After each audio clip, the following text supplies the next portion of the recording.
The wind came down from the mountains that night, whispering through the pines like an old ghost that never left. The snow had been falling since morning, steady and unhurried, until the whole valley disappeared beneath a soft white hush.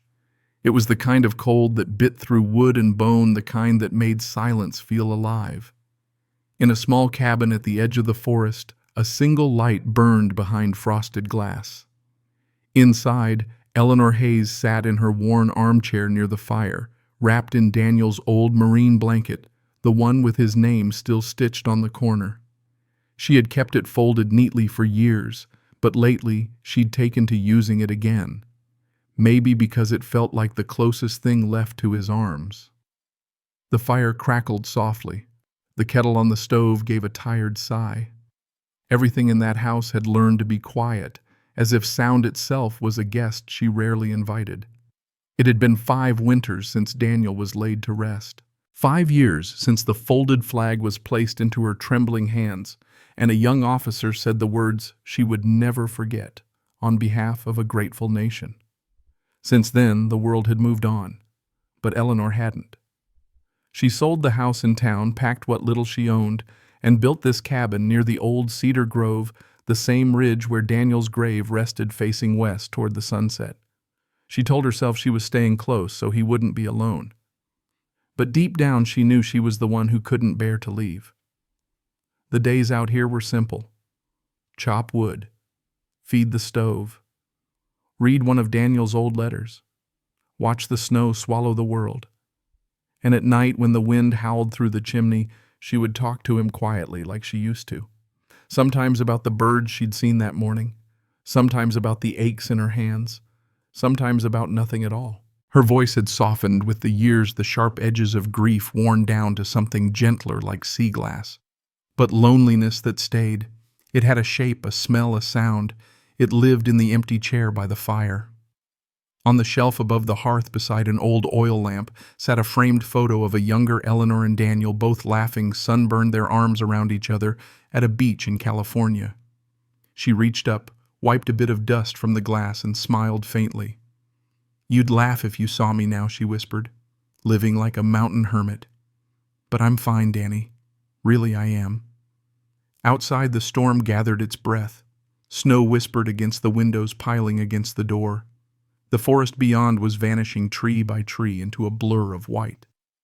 Eleanor didn't notice. She was lost in thought, or perhaps memory.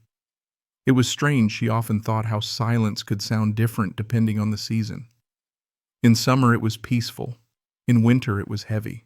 And tonight it felt almost expectant, like something was listening. She rose to put another log on the fire. The flame flared, painting the walls in amber light. She stood for a moment, listening to the wind sigh through the chimney. Then she smiled just a little. "It's all right," she said quietly, as if speaking to the wind itself. "It's just another storm." She didn't know that beyond the trees, somewhere deep in the white dark, something was moving toward her cabin, slow, trembling, desperate. A creature fighting for life, guided by the faint glow of her window. Before the night was over, that light, the one burning for Daniel, would guide another lost soul home. The storm came in waves that night, long rolling gusts that moaned through the trees and made the cabin tremble in its frame. The kind of night when even the wild things disappeared. The wind clawed at the windows as if begging to be let in, and every few minutes the roof gave a low groan, heavy with snow. Eleanor sat by the fire, a cup of tea cooling beside her, eyes fixed on the flames. They danced the way Daniel's lighter used to flicker when he'd sit by the campfire on their summer trips, steady but always restless. She smiled at the thought, that faint, bittersweet smile of someone who's learned to live with memory like an old wound that still aches when it rains. Outside, the world was blind white. No stars, no horizon, only the sound of the storm and the steady pulse of wind pressing against her walls. Inside, her clock ticked with the patience of someone who had stopped keeping time. She reached for her knitting, but her hands were too cold, too tired. Instead, she leaned back, closing her eyes, letting the sound of the fire and the storm fill the room. The rhythm almost felt like breathing in, out and out, until something broke it. A sound. Soft, faint, barely there at first, like the scratch of a branch against wood. Eleanor frowned, opening her eyes. The wind howled louder, shaking the door. She waited, listening. For a moment there was only the hiss of snow, then again, scratch, pause, scratch, scratch. Her heart gave a small, startled thump. Probably just the pine, she murmured, though her voice didn't sound sure even to herself. She stood slowly, her knees stiff, and crossed the room to the window. The glass was fogged and rimmed with frost. She rubbed a small circle clear with her sleeve and peered outside. Nothing but swirling white. No movement, no shadow. The sound came again, closer now. A faint, fragile rhythm like fingernails against the bottom of the door. Scratch. Whine. Eleanor's breath caught. That wasn't the wind, and it wasn't a tree branch. She hesitated. A memory flickered, Daniel's voice, calm and commanding from years ago. When something doesn't make sense, don't panic. Observe. Listen. Decide. It had been advice for life and for war.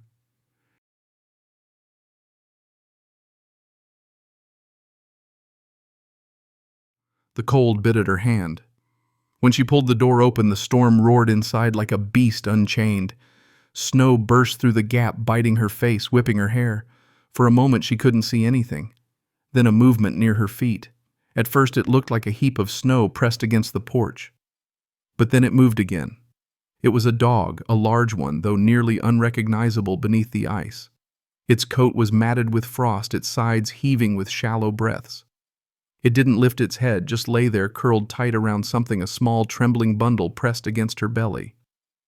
Eleanor dropped to her knees, instinct overriding everything. "Oh, you poor thing," she whispered, reaching out. The mother dog's eyes flickered open, golden brown, cloudy with exhaustion, but full of something more powerful, will. The kind that refuses to die even when the body already has. She didn't growl. She didn't move. She just looked at Eleanor, then nudged the bundle beneath her with her nose. It moved. Tiny, blind, fragile shapes, puppies, newborns. Oh, Lord. Eleanor breathed, realization sinking in. "You're a mother." The dog let out a low, broken whimper, part pain, part plea. Eleanor hesitated only for a heartbeat before acting. "Come on, sweetheart. We'll get you warm." She spread Daniel's blanket across the floor and gently lifted the mother and her pups into her arms. The dog weighed almost nothing. Her body was a bag of bones and trembling muscle. The cold cut through Eleanor's sleeves, but she didn't care. She kicked the door shut behind her, sealing out the storm. Inside, the air was warm and golden. The fire hissed as snow melted off her coat. She laid the mother and the tiny pups down on the rug in front of the hearth. For a long moment, the dog didn't move. Her chest rose and fell shallowly. Her eyes fluttered, half closed. Eleanor knelt beside her, gently rubbing her sides with a towel. "Stay with me now," she said softly, the way she used to speak to Daniel when he was sick after deployment. "You're safe. You're home." One of the pups let out a faint squeak, a sound so small it seemed to break the room's silence in two. The mother stirred, lifting her head just enough to nudge them closer. Then she collapsed again with a deep sigh. Eleanor's eyes filled with tears. She'd lived alone so long she'd forgotten what it felt like to save something, or to be needed. The wind wailed outside, beating against the cabin like an angry hand. But inside, near the fire, a new sound had joined the storm, the tiny, fragile cries of life. And as she sat there, cradling the damp towel in her hands, watching the steam rise off the dog's fur, Eleanor felt something warm stir in her chest. It wasn't just pity. It was purpose. A small flickering light she hadn't felt in years. She whispered, "We'll make it through the night, you and me." Outside, the storm kept howling, but the house was no longer silent. Somewhere deep in that sound of snow and wind, the lonely rhythm of one heart had found another. The fire burned low, glowing like a tired heart that refused to go out. Eleanor knelt beside the hearth, her hands trembling as she reached for another log. The sound of the storm outside was relentless, the kind that seemed to scrape against the walls trying to find a way in. But she no longer feared it. She had something to do now. Something, or rather, someone, to keep alive. The German shepherd mother lay motionless on the rug, her fur still damp and heavy. Her breath came in shallow bursts. The blanket around her steamed softly in the heat. Beside her, 5 tiny pups squirmed and squeaked, a pile of dark, blind little lives clinging to her body for warmth. Eleanor touched the mother's head. "You're all right now, sweetheart. You're safe," she murmured, as if the dog could understand. And maybe in some way she did. The mother's ear flicked once, and her tail gave the faintest twitch. Eleanor stood and moved to the kitchen. Her body ached from kneeling, but her mind was clear, sharp, the same way it had been years ago when she cared for Daniel after his deployment, when his nightmares left him trembling in his sleep. She filled a pot with warm water, dampened a towel, and returned to the fire. One by one, she lifted the pups and rubbed them gently, drying their slick fur. They were so small she could have held 2 in one hand. She counted aloud softly. 1, 2, 3, 4. Then she frowned. The 5th one wasn't moving.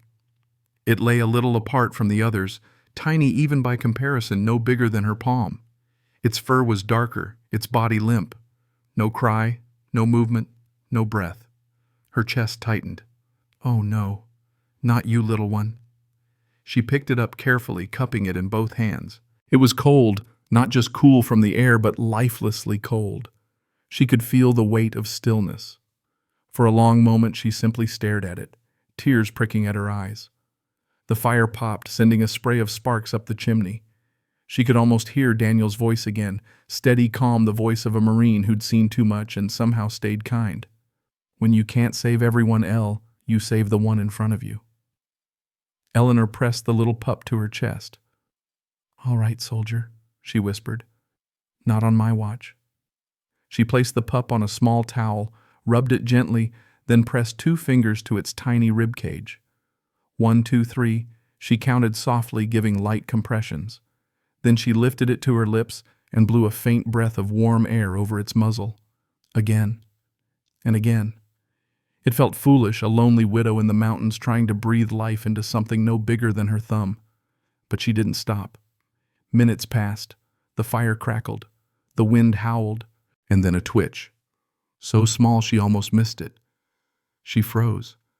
The pup's tiny chest fluttered once, then again, a weak, trembling gasp. A faint squeak followed, soft as a sigh. Eleanor's breath caught. That's it, baby. Come on now," she said, her voice shaking with both command and prayer. The pup gasped again, stronger this time. Then its tiny paw flexed against her hand. It was alive. A sound came from beside her, a low, raspy whine.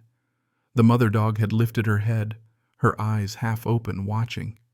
She let out a soft, rumbling groan that wasn't a growl, but something like gratitude. Then, with great effort, she dragged herself an inch closer and touched Eleanor's hand with her cold, rough nose. Eleanor smiled through tears. "He's all right, Mama. He's with us."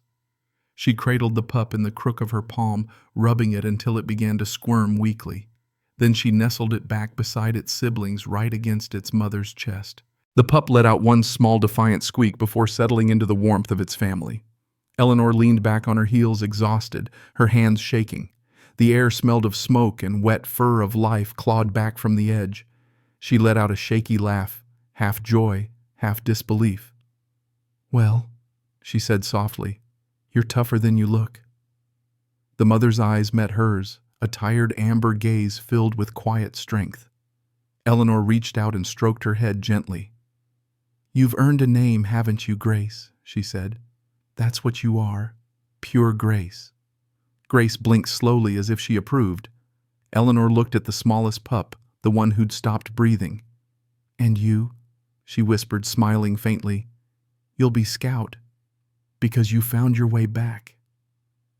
The clock on the mantel ticked past 1 in the morning. The fire cast long shadows on the walls. Outside, the storm still raged, but inside the cabin, time seemed to stop. Eleanor sat back in her chair, watching the small family sleep. The puppies wriggled and twitched in their dreams. Grace's breathing was shallow but steady. For the first time in years, the house didn't feel empty. The silence had changed. It wasn't loneliness anymore. It was peace. She pulled Daniel's blanket tighter around herself and glanced toward his photo on the mantel. "Well, my love," she said softly, "looks like we've got company." And somewhere deep inside her, where grief had lived too long, a tiny spark of warmth began to grow as fragile and precious as the heartbeat she'd just brought back to life. Morning came quietly, as if afraid to disturb the peace inside the cabin. The storm had passed in the night, leaving behind a world buried in silence and white. The snowdrifts reached the windowsills, soft and sculpted by the wind, and the trees outside bowed under the weight of winter. Inside, the air was still warm from the fire that had burned through the night. The smell of wood smoke and wet fur filled the small room. Eleanor stirred from the chair where she'd fallen asleep, her blanket sliding from her shoulders. For a moment, she didn't remember where she was. Then she looked toward the hearth and smiled. Grace was still there, curled protectively around her 5 pups. The tiny bodies rose and fell with faint, steady breaths. The mother's fur was dry now, her sides still thin, but her eyes, when they opened, were alive again, alive and watchful. Eleanor knelt beside her, stroking her gently. "Good morning, Grace," she said softly. "We made it." Grace gave a weak wag of her tail in reply. Eleanor reached for her phone. No signal. The storm had knocked out the lines again. But she remembered the old landline mounted by the kitchen, the one Daniel had insisted on keeping just in case. She dialed the number printed on a worn business card pinned near the receiver: Dr. Amelia Carter, Estes Valley Veterinary Clinic. Emergency line 24/7. The phone rang twice before a calm, alert voice answered. "This is Dr. Carter." Eleanor hesitated. Her voice came out softer than she meant. "Doctor, my name's Eleanor Hayes.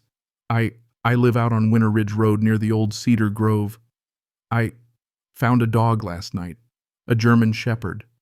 She was caught in the storm. She has puppies, 5 of them."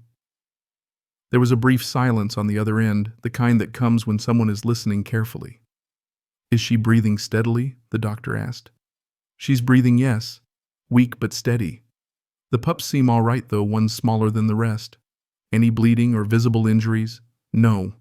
Just, she looks like she's been starving for weeks." "All right," Dr. Carter said briskly, but her voice was kind. "Keep them warm. Don't give her solid food yet, just a bit of warm water if she'll take it. I'll be there as soon as I can." Eleanor blinked. "Doctor, the roads? I have chains in a truck built for worse than this." Dr. Carter interrupted gently. "Don't worry, Mrs. Hayes. You did the hard part. I'll take it from here." Then the line went dead. Eleanor stared at the phone for a moment, surprised by the certainty in that young woman's voice. She wasn't used to people who showed up anymore. An hour later, the quiet outside was broken by a low, steady rumble. Through the frosted window, Eleanor saw a dark green pickup truck forcing its way through the snowdrifts, its tires churning white clouds behind it. It climbed the narrow, unplowed road like a creature of determination. The engine cut off. A door slammed. Then came footsteps, confident, quick, crunching through the snow toward her porch. Eleanor opened the door just as a figure reached it. A tall woman in a heavy blue parka and snow-covered boots, a thick wool hat pulled down over blonde hair. Her cheeks were red from the cold, her eyes sharp gray, full of focus. "You must be Mrs. Hayes," she said, brushing snow from her sleeves. "I'm Dr. Carter." Eleanor nodded, stepping aside. "Come in, please. They're by the fire." Dr. Carter entered, moving with quiet efficiency. She set down her metal case on the floor, peeled off her gloves, and knelt beside Grace without a word. The dog tensed, letting out a low, uncertain growl. "Easy, Mama," the vet said softly, her tone changing instantly, low, calm, almost like a lullaby. She held out her hand, palm down. "It's all right. I'm here to help." Grace sniffed her fingers, then gave a faint whimper. The tension in her body loosened. "That's my girl," Amelia whispered. She opened her case, pulling out a thermometer, stethoscope, and small IV kit. "She's severely underweight and dehydrated," she murmured, more to herself than anyone else. "You said she gave birth during the storm." Eleanor nodded. "Yes, right outside my door." Dr. Carter looked up for a moment, meeting Eleanor's eyes. There was admiration there and something else. Gratitude, maybe. "Then you saved her life." Eleanor shook her head. "I just opened the door." The vet smiled faintly, then turned back to her work. For the next half hour, the cabin felt like a field hospital. Dr. Carter worked with practiced calm, checking Grace's temperature, listening to her heartbeat, and starting a slow IV drip from a small bag hung near the mantel. "Hold her steady, please," Amelia said. "That's it. Good girl, Grace." Eleanor sat beside them, one hand resting gently on Grace's head, murmuring soft words. It felt strangely familiar, like tending to Daniel when he was recovering from the fevers overseas. She remembered how he used to whisper, "You have a healer's hands, Elle." Maybe he had been right. When the IV was secure, Dr. Carter examined each of the pups, smiling slightly at their soft squeaks. "Strong little things," she said, "except for this one." She lifted the smallest Scout into her hands. The pup was breathing, but shallowly. "He's the one I nearly lost last night," Eleanor said quietly. Dr. Carter nodded. "He's still fragile. Keep him close to the warmth. He may need to be fed by hand for a while." She paused, her tone softening. "You did a good job, Mrs. Hayes. Most people wouldn't have made it through the night." Eleanor gave a tired laugh. "Most people wouldn't be foolish enough to live up here alone." The doctor looked around the cozy but simple cabin, the framed photo by the hearth, the folded marine blanket, the quiet strength of the woman who'd used it to save a dog. "Maybe foolish," she said gently, "or maybe brave." Outside, the wind had died completely. The world was white and still. Inside, the only sound was the soft crackle of the fire and the rhythmic drip of the IV line. Dr. Carter packed her instruments and stood. "I'll come back tomorrow to check on them," she said. "But for now, they're safe. You did everything right." Eleanor nodded. "Thank you, Doctor."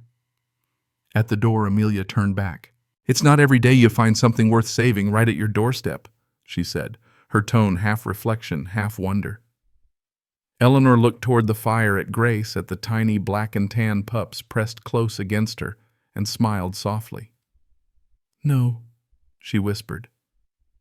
"But maybe it's been waiting for me all along." The vet smiled, pulled her hat down, and stepped back into the snow. Eleanor watched her truck disappear down the ridge, its tail lights glowing like small red stars in the white world. Then she turned back to the cabin, to the family sleeping beside her fire. The storm was over. But deep in her heart, something new had begun, quiet, small, and alive.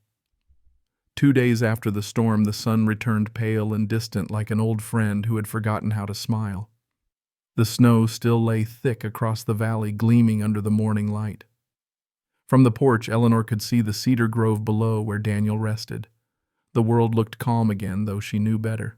Out here, peace was just what came between storms. Inside, the cabin was warm and alive. Grace had begun to eat again, small portions of broth, the way Dr. Carter had advised. The pups had grown stronger, too. They squeaked and wriggled and fed greedily, a tangle of tiny bodies pressed against their mother's belly. Even Scout, the smallest, was holding on. Eleanor sat nearby, her knitting forgotten on her lap, just watching. The rhythm of the pups' breathing, the soft crackle of the fire, it all felt like something sacred. It had been years since her house had held so much life. When she heard the sound of an engine in the distance, it startled her. It wasn't the deep rumble of Dr. Carter's truck. This was higher pitched, rougher, cutting through the cold air like a buzz saw. She stood, walked to the window, and frowned. A snowmobile was winding its way up the ridge from the valley road, kicking up a plume of white behind it. She recognized the red and yellow machine and the man riding it, Clint Barber. Clint was her closest neighbor, though close meant almost 2 miles of forest between them. A heavy-set man in his 60s, broad through the shoulders and narrow through the heart. He trapped, hunted, and drank in about that order. He'd helped her once years ago bringing lumber when she was building the cabin. Since then, he mostly kept to himself, which suited her just fine. The snowmobile came to a sputtering stop in her driveway. A moment later, she heard heavy boots on the porch. Then came a pounding on the door, not a polite knock, but a fist. "Eleanor," he bellowed through the wood. "You in there?" She opened the door a crack. "Morning, Clint." He grinned, his face half buried in a grizzled beard. "Morning. You mean afternoon. Been worried, you know. Storm like that, folks figured you'd froze to death up here." "I'm fine," she said.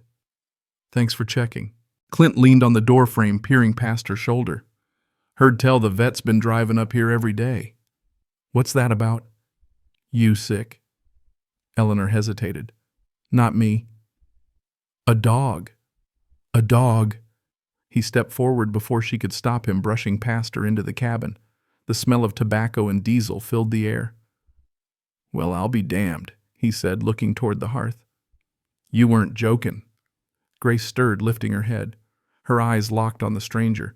The fur along her neck rose slightly. Clint took a step closer. You took in a stray, Eleanor, that's a wild one if I ever saw it. These mutts will draw coyotes faster than you can blink. Don't, Eleanor said quietly. You'll scare her. He ignored her, squinting at the pups. And pups, too. Hell, you got yourself a whole kennel. You can't keep these. Animal control will take them off your hands. Might even give you a small reward. She folded her arms. I'm not calling anyone. Clint gave a short, harsh laugh. You can't keep them, Elle. Be reasonable. They're pests. Disease-ridden, half-wild. You'll end up with a mess on your hands. Grace's growl deepened, a low, steady rumble that vibrated in the air. Clint turned to her with a snort. Hear that mean one, ain't she? Wouldn't trust her a day. Probably bit her last owner, that's why they dumped her. That's enough. Eleanor's voice was calm, but it carried an edge that made him stop. He looked at her, half amused. You serious about this? Come on, Elle. You're a woman alone up here. You can't feed 5 mouths, not in this weather. I've been alone a long time, she said, and I've managed just fine. Clint frowned, his expression shifting from irritation to something else, pity maybe. Look, he said, his tone softening just a little. I get it. You're lonely. We all are. But this ain't gonna fix it. Eleanor took a slow breath. Behind her, Grace had stood weak but defiant, her body between Clint and the pups. The firelight caught her eyes, turning them into 2 small embers. They're not pests, Clint, Eleanor said quietly. He let out a dry chuckle. Then what are they? She met his gaze, steady, unwavering. They're family. For a moment, neither of them spoke. Only the crackle of the fire and the faint whimper of the pups filled the room. Clint opened his mouth as if to argue, but something in her expression stopped him. She stood there, thin, tired, her gray hair pulled back, her hands trembling slightly from age, and yet she looked unmovable, carved from the same stone as the mountain outside. Grace gave a low growl again, but Eleanor placed a hand on her back. It's all right, girl, she murmured. He's leaving. Clint blinked, surprised by her tone. Fine, he muttered, stepping back toward the door. You do what you want. But when those things tear your place apart or starve you out, don't say I didn't warn you. He pulled the door open, letting in a gust of cold air, then stomped out into the snow. The sound of the snowmobile faded down the ridge until only the quiet returned. Eleanor closed the door gently and leaned against it. Her hands were shaking, but her heart was steady. For the first time in years, she had stood her ground, not out of stubbornness, but out of love. Grace turned, pressing her head against Eleanor's leg. Eleanor smiled, stroking her fur. We did all right, didn't we? Outside, the sun broke through a thin veil of cloud, casting soft gold light across the frozen ridge. Inside, warmth lingered not just from the fire, but from something stronger. Eleanor had spent years trying to keep the world out. Now she realized maybe the world had sent something in to remind her she was still alive. The days that followed slipped quietly through Eleanor's fingers, as soft and silent as the falling snow outside. The storm had passed, but the mountains still held their breath, white still and shimmering under the pale winter sun. Inside the cabin, life had found a rhythm. Grace was stronger now, eating small meals and watching over her litter with fierce devotion. The pups grew louder each day, their tiny cries filling the house that had once known only silence. Eleanor had begun to learn their differences. The bold one that always pushed forward first, she called him Valor. The calm one that stayed close to Grace's belly, that was Faith. The playful one who rolled over everything, River. And then there was Scout, the smallest, the one she had breathed back to life that terrible night. He was her favorite, though she would never have admitted it aloud. There was something about his quietness, his struggle, that mirrored something deep in her own heart. When the others would fight for milk, Scout always came last, patient, determined, his tiny tail twitching with stubborn hope. Each evening, Eleanor would lift him gently, holding him against her chest as she sat by the fire. "You're a fighter," she'd whisper. "Just like your mama. Just like—" She never finished the sentence. She didn't have to. Dr. Carter continued to visit, bringing supplies, advice, and warm conversation that slowly thawed the edges of Eleanor's solitude. "Scout's small," the doctor said one afternoon, checking the litter. "But he's got heart. That counts for a lot." Eleanor smiled. "Heart's what keeps most of us going." The doctor nodded, and for a while they just listened to the soft noises of the pups nursing by the fire, the kind of peace that doesn't need words. But as the week wore on, Scout grew weaker. His breaths became shallow, his movements slower. He'd sleep longer than the others, sometimes not even waking when Grace shifted beside him. Eleanor noticed but tried not to believe what her heart already knew. Late one night, when the fire had burned low and the world outside was still, she knelt beside the hearth and lifted Scout into her hands. He was warm but too still. His small body rose and fell with effort. She wrapped him in a soft flannel cloth and held him close to her chest, feeling that faint, faltering heartbeat against her skin. Grace watched her from the rug, eyes filled with quiet understanding. "Stay with me, little one," Eleanor whispered. "Please." The only reply was a shallow exhale, barely more than a sigh. Then slowly, nothing. The silence that followed was immense. Eleanor sat motionless, her hands still cradling the lifeless pup, her eyes fixed on the fire. The light flickered and blurred through her tears. It felt as though the cabin itself was holding its breath, waiting for her to move. When she finally did, it was with the steady, deliberate calm of someone who'd done this before too many times. She stood, wrapped Scout gently in an old towel, and stepped into her boots. The cold outside bit her skin, but she didn't flinch. The moon hung low above the ridge, turning the snow into silver. The cedar grove waited at the far end of the clearing, the place where Daniel's grave lay beneath the great tree. Its branches, heavy with frost, whispered softly in the night breeze. Eleanor walked there slowly, each step crunching against the frozen ground. In one hand she carried a small lantern, in the other the tiny bundle that had once been Scout. When she reached the cedar, she set the lantern down, its glow spreading across the snow. She knelt, brushed away the white layer from Daniel's headstone, and smiled through her tears. "Hey, love," she whispered. "I brought someone new." The ground was frozen hard as iron. She went back for her shovel, her breath a pale mist in the air. Each strike of the metal into the earth echoed through the stillness, a rhythmic thud like a heartbeat she was borrowing to stay steady. Thud. Pause. Thud. With every motion, memories surfaced: the sound of the rifle volleys at Daniel's funeral, the folding of the flag, the silence that followed her home. She stopped, her hands trembling, and pressed her forehead against the handle of the shovel. "I can't keep losing them," she whispered. "I can't." But the wind didn't answer. The only sound was the soft creak of the cedar branches above her, as if the old tree was keeping vigil too. When the hole was deep enough, she unwrapped the towel. Scout looked peaceful, as though merely asleep. Eleanor traced a finger gently along his tiny head, then placed him in the earth beside the roots of the cedar. "Rest here," she murmured. "You're with a good man now. He'll watch over you." She covered the grave slowly, packing the snow and soil together until the mound was smooth. Then she sat back on her heels, staring at the small patch of disturbed earth beneath the tree. The night blurred around her. She wasn't sure if it was the cold or the memories that made her shake. Her mind drifted back to a different patch of earth, to a folded flag, a 21-gun salute, and a voice she still heard in her dreams. For 5 years she'd avoided crying like this, but now the tears came unstoppable. She wept for Scout. She wept for Daniel. She wept for the years she'd lost waiting for something, anything, to make her feel alive again. When she felt a touch on her shoulder, she flinched. Grace was there. She didn't know how the dog had followed her through the snow, but she had. The shepherd pressed her head gently against Eleanor's arm.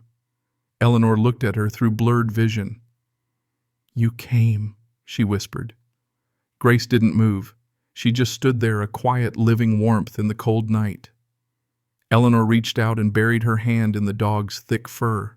And for the first time in a very long time, she let herself lean on someone, even if that someone had 4 legs and a heartbeat that echoed what she'd lost. The lantern flickered beside them. Above the cedar tree swayed and sighed in the wind. When Eleanor finally rose, she brushed the snow from her knees and looked up at the sky, pale stars shimmering faintly between the clouds. She took a long, steady breath. "Good night, my boys," she whispered. And side by side, woman and dog walked back through the snow, 2 souls carrying the same kind of silence, the kind that only love and loss could make. Spring came late that year, as if it had been waiting for permission. The snow melted slowly, retreating inch by inch down the ridge. The frozen river began to whisper again, threading its way through the valley below, and the birds, the same ones Eleanor had missed all winter, returned one by one, filling the mornings with cautious song. The world outside her cabin came alive again, and so did the world within. The cabin, once a silent fortress of solitude, now hummed with noise, soft, cheerful chaos. Grace had regained her strength, her coat shining in the sunlight that poured through the window. Her eyes, once hollow and weary, now held a calm authority, the quiet watchfulness of a mother who had survived. And the pups, her beautiful, wild little miracles, had turned the place upside down. Eleanor laughed more these days, sometimes at the way Valor would tumble headfirst into the woodpile, or how River seemed convinced every slipper was a toy.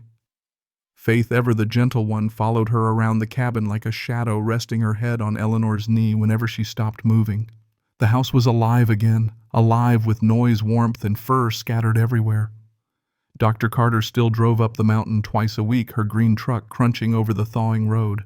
She'd bring supplies, formula for the pups, medicine for Grace, and sometimes just coffee. They would sit on the porch as the afternoon sun melted the last bits of snow, their mugs steaming, talking quietly about everything and nothing.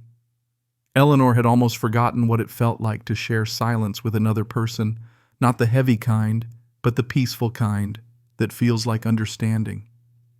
"You did something remarkable here," Amelia said one afternoon, watching the pups chase one another in the yard. Eleanor smiled faintly. "Oh, I don't know. I just kept the fire going." The doctor shook her head.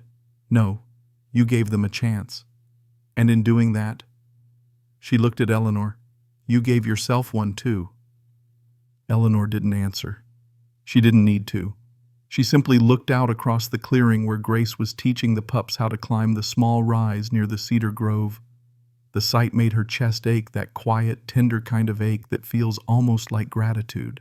Sometimes at dusk, Eleanor would walk down to the cedar tree alone. The snow there was gone now, replaced by soft moss and wildflowers beginning to bloom. A small wooden cross marked the spot where Scout rested, right beside Daniel's grave. She had carved it herself, rough but steady, with 2 names burned into the wood: Scout and Captain Hayes. When she knelt there, Grace often followed, lying quietly beside her. Together they'd watch the valley below turn gold with evening light. "You'd like them," she whispered, once tracing her fingers over the old headstone. "They're loud, messy, and eat everything in sight, just like the recruits you used to train." She laughed softly, and for a moment she could almost hear Daniel's voice in the wind, warm, teasing, alive. The days lengthened, the air lost its bite. Wildflowers crept up the edge of the porch steps, and the scent of pine mixed with damp earth filled every breath. Eleanor found herself humming again while she worked. She planted a small garden behind the cabin: herbs, tomatoes, and a stubborn little row of marigolds. For color, she told Grace, though she suspected the dog didn't care much for flowers. But Grace stayed close, watching her every move, tail sweeping slowly across the dirt. The pups tumbled through the garden, trampling seedlings unbothered by scolding. And still Eleanor didn't mind. She'd spent too many years guarding silence, too many winters measuring days by how long the fire would last. Now she measured them in paw prints and laughter. One evening, as the sun dipped behind the mountains, Dr. Carter lingered longer than usual. The 2 women sat on the porch with coffee and watched the pups play in the fading light. "You know," Amelia said softly, for someone who said she didn't want company, "you've built yourself quite the family." Eleanor chuckled, the sound low and warm. "I suppose I have." The doctor looked at her, curiosity in her gray eyes. Do you ever think about leaving, going back to town? It'd be easier. Eleanor shook her head slowly. This is home. Daniel's here. And now she looked at Grace, who had settled beside her chair, eyes half closed. So are they. I don't need anything else. Amelia smiled. You know, I think that's the happiest thing I've ever heard anyone say. The last of the sunlight faded. Fireflies blinked along the edge of the forest, and the air filled with the soft hum of crickets. Eleanor leaned back, closing her eyes. Funny, she said quietly. I used to think spring was something that happened outside. Turns out it can happen in here too. She touched her hand to her chest, right over the place where her heart beat steady and sure. Dr. Carter didn't reply. She just nodded, sipping her coffee, and watched the woman beside her. A woman who had once been frozen in grief glow quietly in the gentle light of her own renewal. And somewhere in the distance beneath the great cedar tree, a soft wind rustled through the branches like a whisper of approval carried from another world. By the time summer rolled over the ridge, the valley had turned from white to gold. Wildflowers covered the slopes, and the river below ran full and clear again, singing its old song. Eleanor's cabin stood at the edge of it all, the same walls, the same porch, but the air inside felt different now. Softer. Lived in. Alive. The pups had grown bigger, bolder, louder. No longer the trembling little lives she had carried in from the snow, they were now half-grown bundles of curiosity and muscle. Every morning as the sun spilled through the windows, they'd tumble over one another in a game of chaos and joy. Grace watched them patiently, her tail sweeping in slow, steady approval. Eleanor often laughed until her eyes watered, but sometimes when the laughter faded, she felt something else beneath it, a quiet, familiar ache. The kind that comes from knowing joy never stays still. Dr. Carter noticed it too. One bright afternoon she arrived with her usual thermos of coffee and a clipboard tucked under her arm. "Morning, Mrs. Hayes," she called, stepping up onto the porch. Eleanor smiled, wiping her hands on her apron. "Doctor, you're just in time for chaos." From inside came a crash, the sound of a wooden bowl hitting the floor, followed by the pitter-patter of paws. Dr. Carter laughed. "I take it breakfast is going well. Depends on who you ask." They both stepped inside. The pups swarmed the doctor instantly. Valor first, steady and confident. River next, all energy and wagging tail. And Faith last, quiet but observant, sniffing her hand before gently licking her fingers. Amelia crouched down, scratching behind their ears. "You've raised good dogs," she said. "Strong, social, smart. They're ready." Eleanor paused at the table, her hand tightening around the coffee mug. "Ready for what?" Amelia looked up gently. "For homes. For people. It's time." Silence filled the space between them. Outside, a breeze stirred the curtains, carrying in the scent of wild sage and pine. Eleanor stared at the pups, her pups. Every one of them had a name, a story, a piece of her heart stitched into their small beating chests. "You mean give them away?" "Not give away," Amelia said softly. "Let go. There's a difference." Eleanor sat down slowly. "And if I'm not ready?" Amelia smiled kindly. "No one ever is." For a long time neither spoke. The only sounds were the pups gnawing at toys and the rhythmic ticking of the old clock above the mantel. When Eleanor finally spoke, her voice was quiet. "Daniel used to say that loving something means you take care of it, but letting it go means you trust it'll be all right without you." She looked toward the photograph of him by the hearth. "I never thought I'd have to learn that twice." Amelia reached across the table, her hand warm and steady. "You already taught them what matters. The rest will follow." The first goodbye came on a Saturday. The Millers, a young couple with 2 children, drove up from the valley, kind faces, soft laughter. The little girl squealed when she saw River, who instantly climbed into her lap as if he'd been waiting for her all along. Eleanor stood on the porch watching them leave. River's face pressed against the car window. His ears perked, his tail still wagging as the car disappeared down the hill. The sound of the tires on gravel faded, and the silence that followed felt heavier than she expected. Grace came to her side, leaning against her leg. "He's all right," Eleanor whispered, stroking her fur. He's just gone to find his own story. 2 weeks later, Faith left too with a woman named Helen, a quiet widow from town who volunteered at the local shelter. She had gentle eyes and a garden full of lavender. Faith had walked straight up to her, calm and certain as if she'd known her forever. Watching them go, Eleanor didn't cry. She smiled a small, tired smile and whispered, "Be good, sweetheart." When the car disappeared beyond the trees, she turned and found Amelia waiting by her truck. "You see," the doctor said softly, "they find their people." Eleanor nodded. "Guess they learned that from me." That night the cabin was quiet again.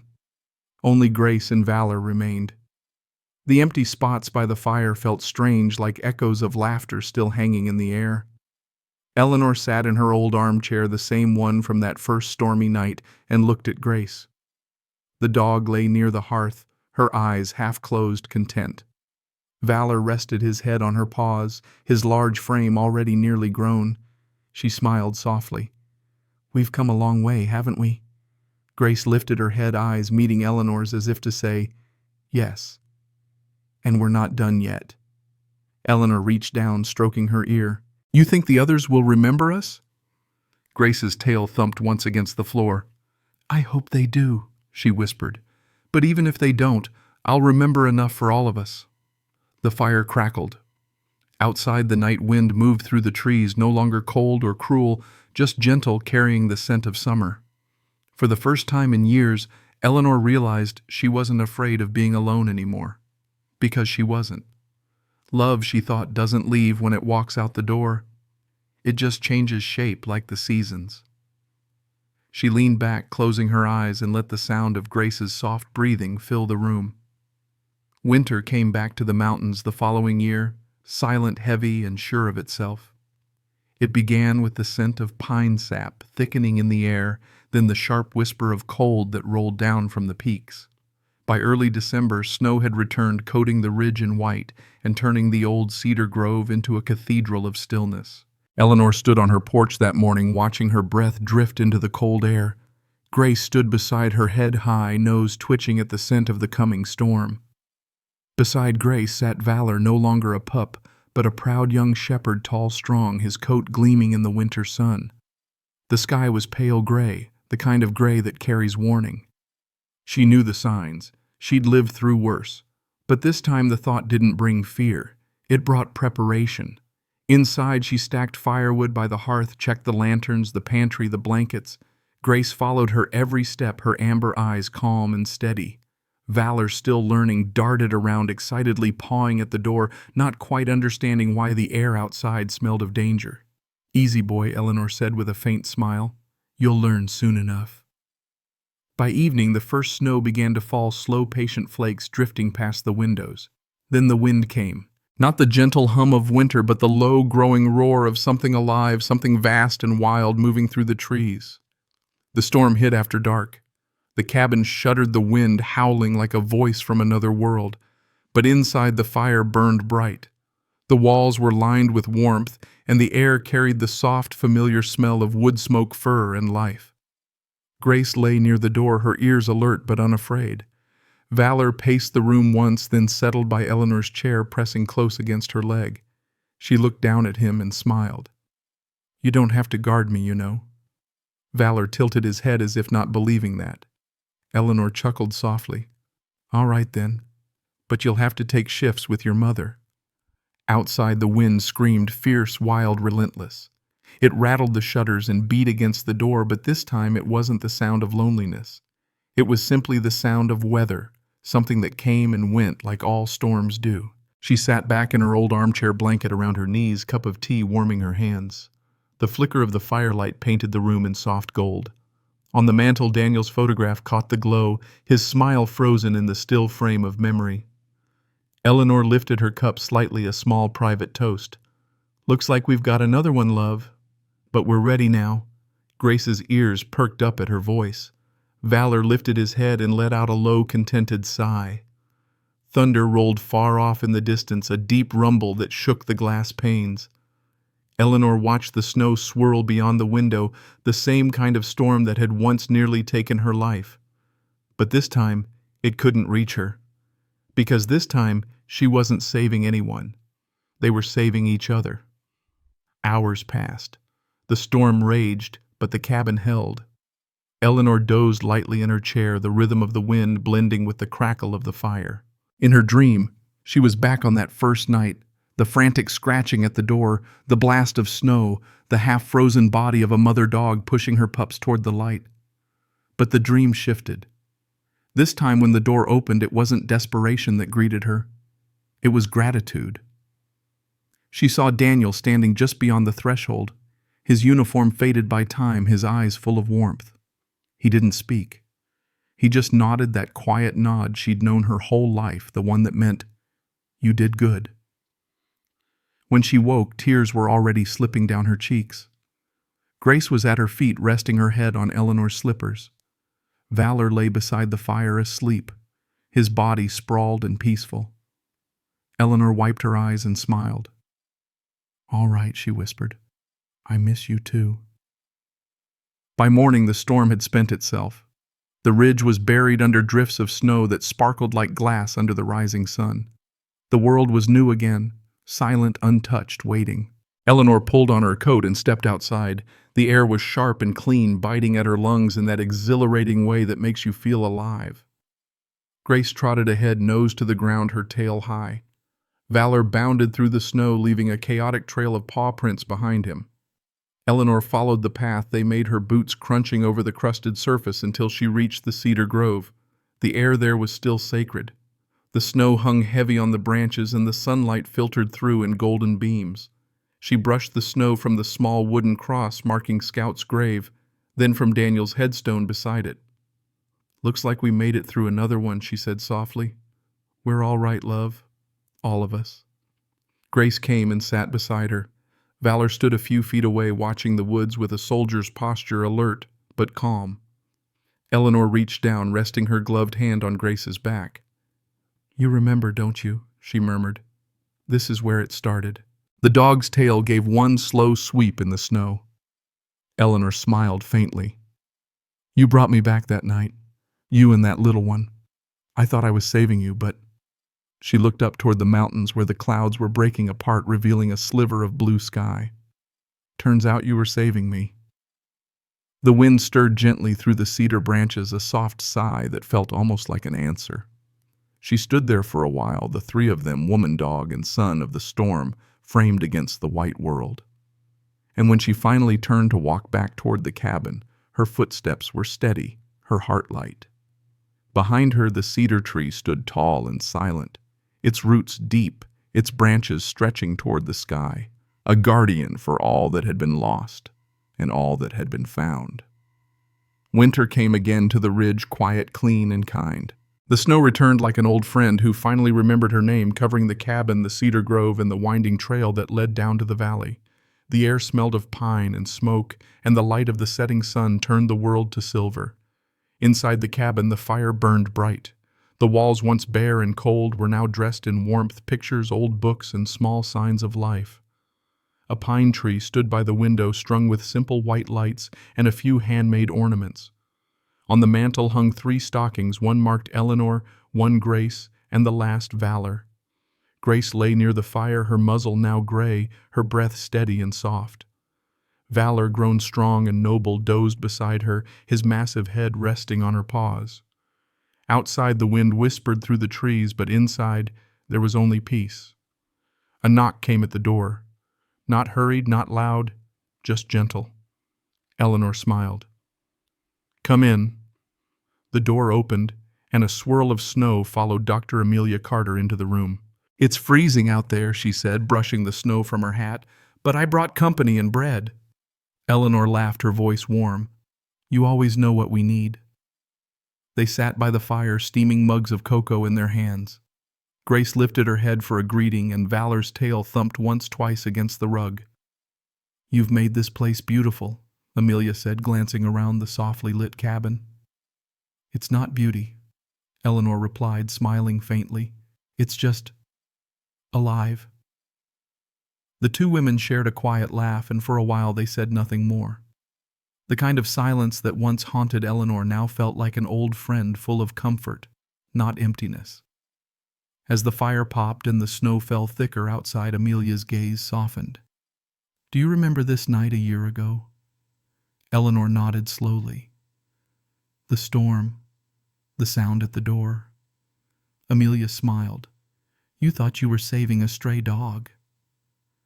Eleanor looked at Grace by the hearth, her loyal eyes, her steady breath. "I was wrong," she said softly. "She was the one saving me." Amelia reached over, touching Eleanor's hand. "You know, not every miracle arrives the way we expect." Eleanor nodded, her eyes glistening in the firelight. "That's the truth. I used to think miracles were loud like angels or lightning, but they're quiet. They sneak up on you wrapped in fur, cold and trembling at your door. And when you open that door, everything changes." Amelia smiled. "You opened yours." "I almost didn't," Eleanor said, her voice trembling just slightly. "But I think maybe God knew I needed someone to knock that night." The doctor didn't answer. She didn't have to. When it was time to leave, Amelia pulled on her coat and hugged Eleanor tight. "Merry Christmas," she whispered. "Merry Christmas, Amelia." The door closed behind her and the wind moved softly through the trees again. Eleanor stood for a moment watching the snow swirl beyond the window. Then she walked to the fire, her steps slow, steady. Grace raised her head, her amber eyes full of quiet knowing. Valor stretched and moved closer, pressing his weight against Eleanor's knee. She smiled, stroking their fur. "We did it, didn't we? We made it through every storm." The firelight flickered across her face, softening the years. Above the mantel, Daniel's photograph caught the glow, his smile still gentle, still alive in this place. Eleanor looked at him and whispered, "You were right, love. Sometimes the ones we save are the ones sent to save us." She leaned back in her chair, the fire crackling, the dogs beside her, the snow whispering outside, and for the first time in a long time, she felt not alone, not waiting but complete. Because miracles don't always arrive with trumpets or thunder. Sometimes they come on four paws with frost in their fur and hope in their eyes. And if you're brave enough to open your door, they just might find their way home.